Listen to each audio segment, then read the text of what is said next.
Hi cookie lovers, I'm Courtney Cowan, founder of Milk Jar Cookies. I'm back in my home kitchen today for another episode of the ABCs of Baking. Today we're talking about G for gluten. Even now, after a huge increase in conversations around gluten, some of you are likely still wondering, what is gluten anyway? Gluten is the protein found in wheat, barley, rye, and other grains that helps foods maintain their shape, acting like a glue that holds them together.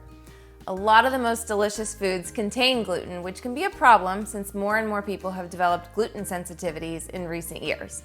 Thankfully, there are some amazing alternatives to wheat flour that give you incredibly tasty treats that you would swear contain gluten. Let's dig in. To replace the gluten in recipes, you simply need a magical combination of gluten-free flours that are a mixture of whole grain gluten-free flour, such as sorghum or rice flours, and starch flours, such as cassava and tapioca flours.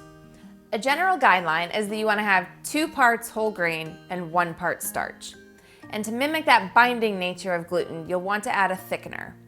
There's several options for this, including xanthan gum, ground chia seeds, psyllium husks, and ground flax seeds.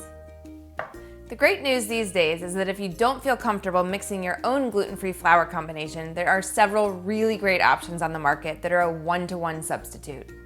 One final tip is that when you're mixing your gluten-free batter or dough, give it an extra 30 seconds in the mixer.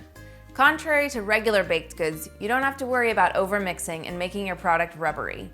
In gluten-free baking, the longer you mix, the more structure that gets built and the closer your treats will be to the original recipe.